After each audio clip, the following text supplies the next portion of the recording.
Hi friends, అందరికి నమస్కారం. Welcome to our channel. మన ఛానల్లో ఇంతకు ముందే ఏపీ డిఎస్సి మరియు టెట్కి సంబంధించిన ప్రీవియస్ ఇంపార్టెంట్ క్వశ్చన్స్ని డిస్కస్ చేయడం జరిగింది. ఈ వీడియోలో మనం 30 మోస్ట్ ఇంపార్టెంట్ అండ్ ప్రీవియస్ సైకాలజీకి సంబంధించిన క్వశ్చన్స్ డిస్కస్ చేయడం జరుగుతుందన్నమాట. ఇవి బోత్ టెట్ అండ్ డిఎస్సికి రెండింటికి ఉపయోగపడతాయి. సో ఇవి నేను క్వశ్చన్ చదివేటప్పుడే మీకు ఎంతవరకు మీరు ఆన్సర్ చేయగలుగుతున్నారనేది కూడా ఒకసారి టెస్ట్ చేసుకోండి. So let's start our video. మొదటి ప్రశ్న, వికాస నియమాలకు సంబంధించి కింది వాణిలో సరికానిది ఏది అని అడిగాడు.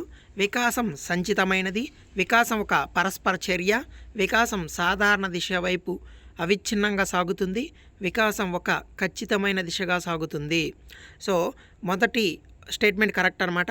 వికాసం అనేది సంచితమైనది. రెండోది వికాసం అనేది ఒక పరస్పర చర్య, ఇది కూడా కరెక్టే. నాలుగవ స్టేట్మెంట్ వచ్చేసి వికాసం ఒక ఖచ్చితమైన దిశగా సాగుతుంది, ఇది కూడా కరెక్టే. బట్ వికాసం సాధారణ దిశ వైపు అవిచ్ఛిన్నంగా సాగుతుంది అనేది రాంగ్ అనమాట. కాబట్టి 3 అనేది కరెక్ట్ ఆన్సర్. మనో విజ్ఞాన శాస్త్రవేత్తల ప్రకారం ముఠా వయస్సు యవనారంభ దశ, శైశవ దశ, కౌమార దశ, ఉత్తర బాల్య దశ. మనోవిజ్ఞాన శాస్త్రవేత్తల ప్రకారం ముఠా వయస్సు అనేది ఉత్తర బాల్య దశని ముఠా వయస్సు అంటారనమాట. సో ఆప్షన్ 4 అనేది కరెక్ట్ ఆన్సర్. ప్రయోగానికి ఆటంకం కలిగించే చరం స్వతంత్ర చరం, పరతంత్ర చరం, జోక్య చరం, ఏకచరం. సో జోక్యం. సో 3 అనేది కరెక్ట్ ఆన్సర్ అనమాట. మనం ఏదైనా ప్రయోగం చేసేటప్పుడు అందులో ఇప్పుడు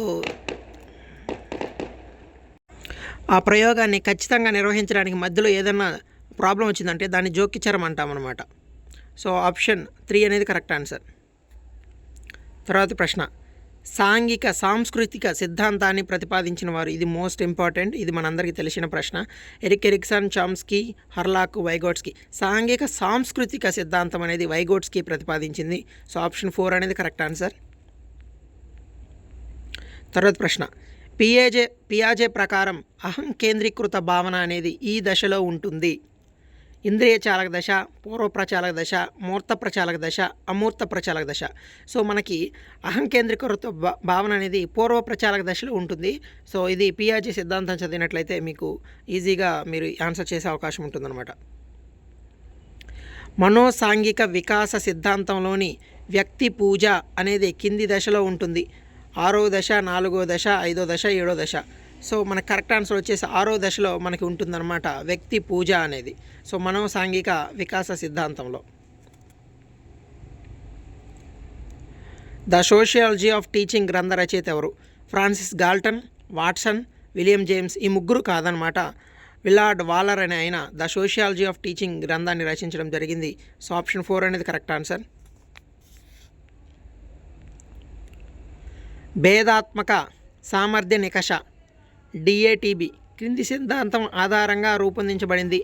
స్పియర్మన్ నిర్దిష్ట కారకం, గిల్ఫర్డ్ ప్రజ్ఞాస్వరూపం, థర్స్టన్ ప్రాథమిక మానసిక సామర్థ్యాలు, థాండైక్ సిఏవిడి. సో మన కరెక్ట్ ఆన్సర్ వచ్చేసి థర్స్టన్ ప్రాథమిక మానసిక సామర్థ్యాల ఆధారంగా సో డిఏటిబి అనేది రూపొందించడం జరిగిందనమాట. సరిత అనే 4వ తరగతి విద్యార్థిని 5x5 = 5² అని చెప్పిన ఆమెలోని ఆలోచన ప్రక్రియ ఏమిటి? సమైక్య ఆలోచన, విభిన్న ఆలోచన, మూర్త ఆలోచన, అమూర్త ఆలోచన. సో ఈమెది 5x5 అన్నప్పుడు 25 అని చెప్పండి, 5² అనిందంటే ఇక్కడ విభిన్న ఆలోచన అనేది ఉందన్నమాట. 2 అనేది కరెక్ట్ ఆన్సర్. తర్వాత ప్రశ్న, మెటాకాగ్నిషన్ అంటే అర్థం? ప్రత్యక్షమా, సృజనాత్మకత, జ్ఞానమా, స్వబుద్ధి. మెటాకాగ్నిషన్ అంటే మనకు తెలుసు స్వబుద్ధి, knowledge, knowing one's own mind. So తనను తాను తెలుసుకోవడం అంటాం కదా. సో అది మెటాకాగ్నిషన్ అంటే. 18 సంవత్సరాల లోపు బాలలకు ఓటు హక్కు కల్పించకపోవడానికి కారణం? పెరుగుదల తక్కువ పరిపక్వత, ఉద్వేగాలు ఎక్కువనే, తక్కువ ప్రేరణనే. సో వాళ్ళకి మెచ్యూరిటీ అనే ఇంకా 18 ఏళ్ళు నిండితేనే మంచి మెచ్యూరిటీ వస్తుందని చెప్పేసి మన వాళ్ళు ఓటు హక్కు అనేది 18 ఏళ్ళు నిండితేనే ఇస్తారు. సో తక్కువ పరిపక్వత కారణంగా 18 ఏళ్ల లోపు పిల్లలకి ఓటు హక్కు అనేది ఇవ్వడం జరగదు. తర్వాత ప్రశ్న, అభ్యసన వక్రరేఖలో అభ్యసన వేగంలో హెచ్చు తగ్గులు కనపడే దశ. హెచ్చు తగ్గులు అంటే చాంచల్య దశ, పీఠభూమి దశ, ప్రారంభ స్ఫూర్తి దశ, శారీరక హద్దు దశ. సో హయ్యెస్ట్ వచ్చేసి ప్రారంభ స్ఫూర్తి దశలో బాగా స్టార్టింగ్లో ఎక్కువ ఉంటుంది. పీఠభూమి దశలో అసలు ఈ డెవలప్మెంట్ ఏమి ఉండదు అనమాట, ఆగిపోద్ది. చేంచల్లి దశలో కొంచెం పెరుగుతూ తగ్గుతూ ఉంటుందన్నమాట. So option 1 is the correct answer. అభ్యసన వైకల్యం అన్న భావనను మొట్టమొదటిసారిగా ఉపయోగించిన వారు Vygotsky, Samuel Kirk, Thurstone, Thorndike. Samuel Kirk అనే ఆయన అభ్యసన వైకల్యం అన్న భావనని మొట్టమొదటిసారి ఉపయోగించడం జరిగిందనమాట. Option 2 is the correct answer.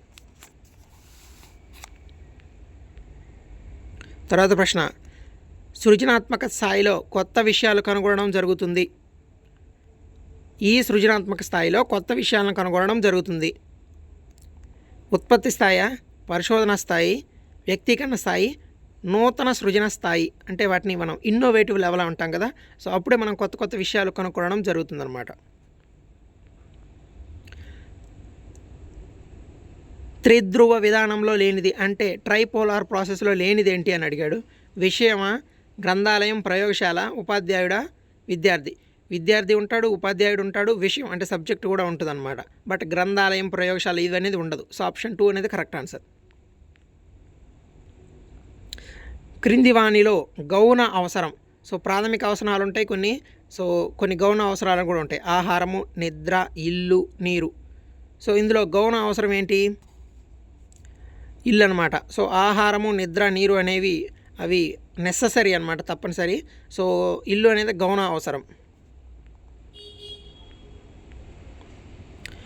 విస్థాపనము ఒక ఉదాహరణ. విస్థాపనం అంటే మనకు గుర్తు రావాల్సింది అత్త మీద కోపం, దుత్త మీద చూపించడం. సో ఆప్షన్స్ మనం చదివినట్లయితే, 1 ఆఫీసర్ మీద కోపాన్ని గుమస్తా తన భార్య మీద చూపించడం. సో ఇదే కరెక్ట్ ఆన్సర్ అవుతుంది. ఇది మీరు చూడగానే మీరు ఆన్సర్ పెట్టే విధంగా ఉంటుంది కాబట్టి సో వీటిని ఖచ్చితంగా మీరు చదువుకోండి. రక్షక తంత్రాలు. పరికరాత్మక నిబంధనాన్ని ప్రతిపాదించినది ఇన్స్ట్రుమెంటల్ కండిషనింగ్ ఎవరు? మనందరికీ తెలుసు, బిఎఫ్ స్కిన్నర్ కరెక్ట్ ఆన్సర్ అనమాట. సో వైగోట్స్కీ, కోహ్లర్, పావ్లో వీళ్ళు ఎవరు కాదు, బిఎఫ్ స్కిన్నర్. సగంలో ఆపిన పనులు ఎక్కువ కాలం గుర్తుంటాయి, దీన్ని ఇలా అంటారు. జైగార్నిక్ ప్రభావం, డెజావు, బట్టి స్మృతి, స్వల్పకాలిక స్మృతి. సో ఈ చివరి 2 అయితే కావు.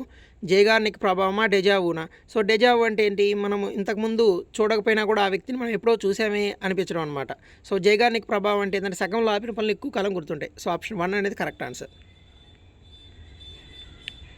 తర్వాత ప్రశ్న, కుడి చేతితో నేర్చుకున్న కౌశలాలు ఎడమ చేతితో కూడా చేయగలగడం ఈ క్రింది అభ్యసన బదలాయింపు.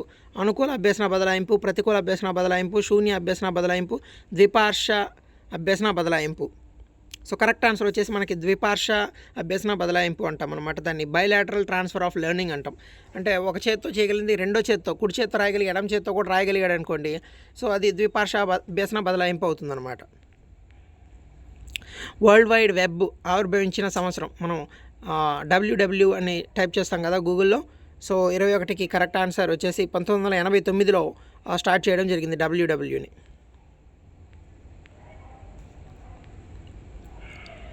బ్రోనర్ సిద్ధాంతం ప్రకారం త్రివిధ జ్ఞానంలో లేని అంశం కృత్యాత్మక జ్ఞానమా లేదా భావనాత్మక, ప్రతీకాత్మక, సంజ్ఞానాత్మక. సో ఫోర్త్ ఆప్షన్ అయినటువంటి సంజ్ఞానాత్మక అనేది బ్రోనర్ సిద్ధాంతం ప్రకారం త్రివిధ జ్ఞానంలో అంశం అనేది లేదనమాట. NPE 2020 ప్రకారం పాఠశాల విద్య అనేది పూర్వ ప్రాథమిక స్థాయి నుండి 12వ తరగతి వరకు, ప్రాథమిక స్థాయి నుండి 12వ తరగతి వరకు, ప్రాథమిక స్థాయి నుండి 10వ తరగతి, పూర్వ ప్రాథమిక స్థాయి నుండి 10వ తరగతి. సో మనకి పూర్వ ప్రాథమిక స్థాయి నుంచి 12వ తరగతి వరకు దాన్ని ప్రాథమిక విద్య, పాఠశాల విద్య అంటారనమాట. సో NPE 2020 ప్రకారం national education policy. So first one is the correct answer.